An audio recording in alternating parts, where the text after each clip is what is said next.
Okay, so now we're going to do this video here. We're going to think about graphing positive and negative externalities. This is definitely the hardest part of this chapter. And we'll start off with a positive externality. Remember, a positive externality works this way. Whenever I engage in that action, it positively affects members of society that have no control over my decision. So I choose to do something, and it helps others, and there's nothing they can really do to reward me. Okay, so the government needs to come in to encourage me to do that activity more. That's a positive externality. So let me give you a drawing of a market, just generally speaking here. Let's say this is the market for bicycles. Okay, if we leave this market alone, this would be the price, and this would be the quantity. Okay, thinking about bicycles, do you think bicycles exhibit positive externalities, negative externalities, or no externality? If I had to guess, I would think positive externalities. The reason for that is, I think, is if people buy a bicycle, they're less likely to drive a car. And we know that driving a car is really bad for society, right? I mentioned this in the last video. Driving a car makes it more likely that other people will get into an accident. It uses gas, which emits pollution. It wears down the roads, et cetera, et cetera, et cetera. It does a lot of bad things. Bicycles don't do a lot of those things. They are probably better for society for you to use a bicycle instead of a car. So my guess is this quantity is too low from a societal standpoint. In other words, the quantity that this market would create is not the ideal quantity for society. Okay, this quantity is lower than what would be best for society. So we're going to kind of throw out a lot of the aspects of the supply and demand graph that we typically use. And we're going to start thinking about things just a little bit differently. Okay, so let me redraw this graph now.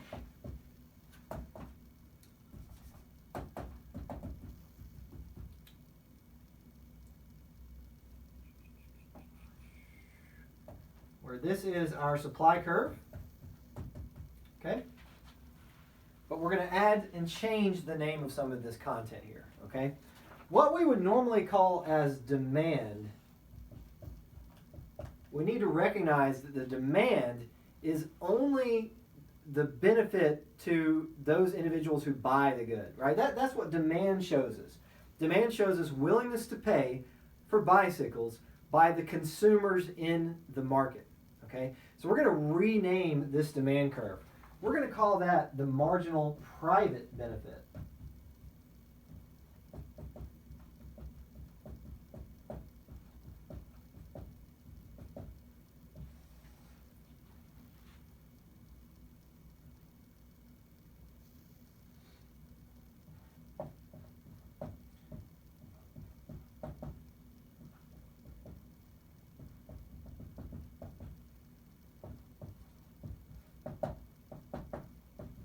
And the marginal private benefit refers to the dollar value of each unit of a good to the consumers. Okay? What we should recognize for a positive externality is there's two groups that benefit from bicycles. The consumers of bicycles, right? They want to buy it, they get value from it, so there's a benefit there. But there's also a benefit to those who don't buy bicycles, right? We call this the marginal external benefit.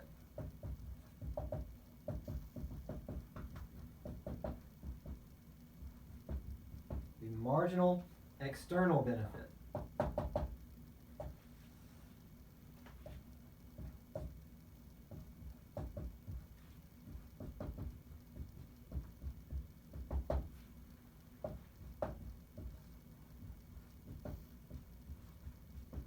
And so the marginal external benefit is the dollar value of each unit of a good to bystanders.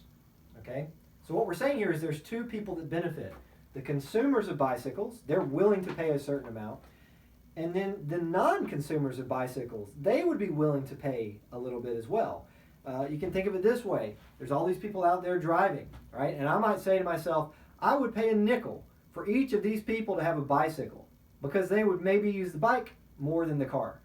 Nickel doesn't sound like a lot, but if there's 50,000 people in your city, a nickel goes a long way, all right? So there's a benefit to other members of society, okay?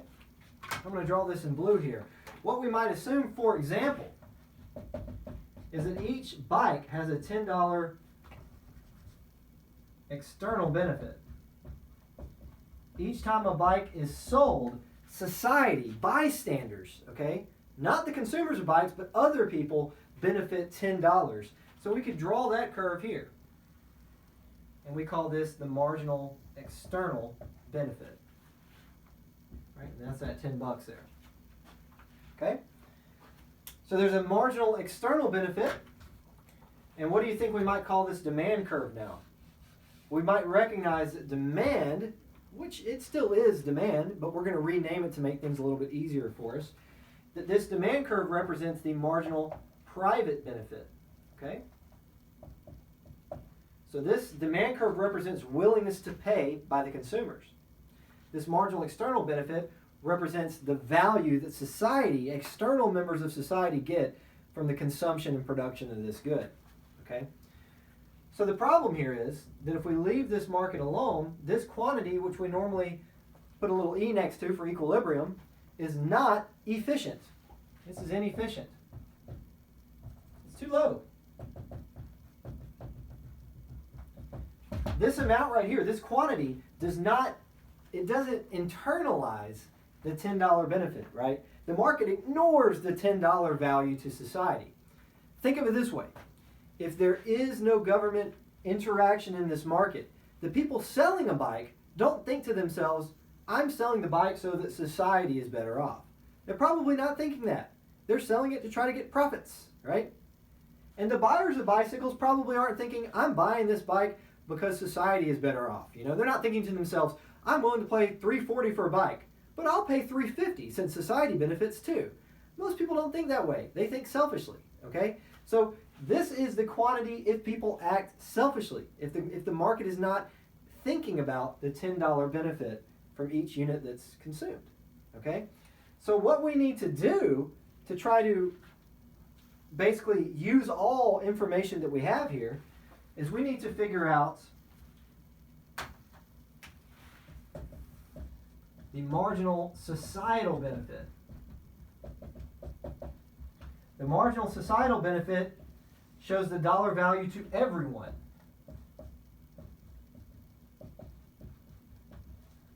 So it's going to include the consumers and the bystanders that are benefiting from this market for bicycles. Okay? And the way to get the marginal societal benefit is simply just to add up the private benefits and the external benefits. Take the good that's for society, take the good for the consumers, take the consumers' willingness to pay, and add it to society's willingness to pay, if you will. Okay?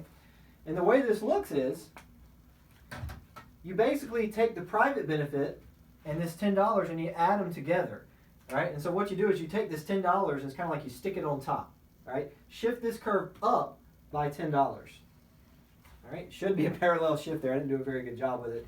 But that would be our marginal societal benefit. This is our benefit to everyone, okay?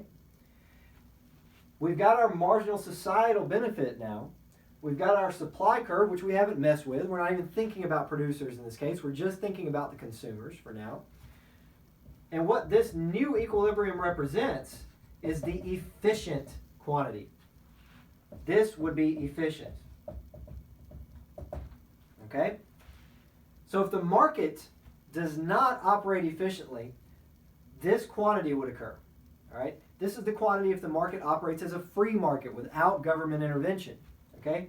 Instead, this quantity efficient here represents what would be best for society. Okay? I don't want to get too into it here because it gets a little challenging, but if we stick with this quantity right here, we actually get a deadweight loss. All right? We get a deadweight loss because at this quantity, you're getting not all of the goods where the benefit is greater than the cost, right? If the benefit's greater than the cost, those goods should exist. So these goods right here would not happen if the government doesn't get involved. So the question is, what can the government do?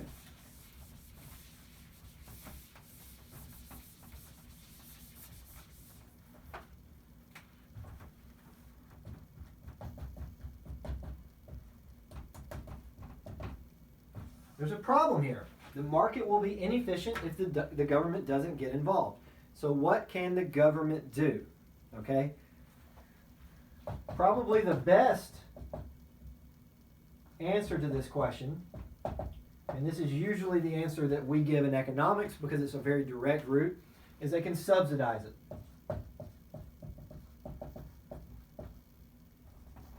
Hopefully you guys remember how subsidies work. But basically, you pay the producer or you pay the consumer for producing or consuming the good. So this is what you do, all right? You tell the producer, every time you sell a bike, we're going to cut you a $10 check, all right? Or you tell the consumers, every time you buy the good, we're going to give you $10. That's the subsidy, okay? And what that would do, $10, by the way, I'm not choosing accidentally.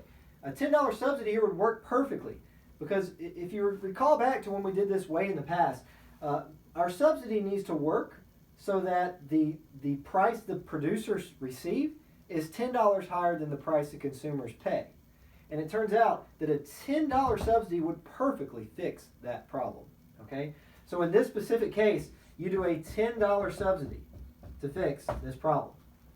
All right, that'd probably be the easiest thing you can do. Other possibilities.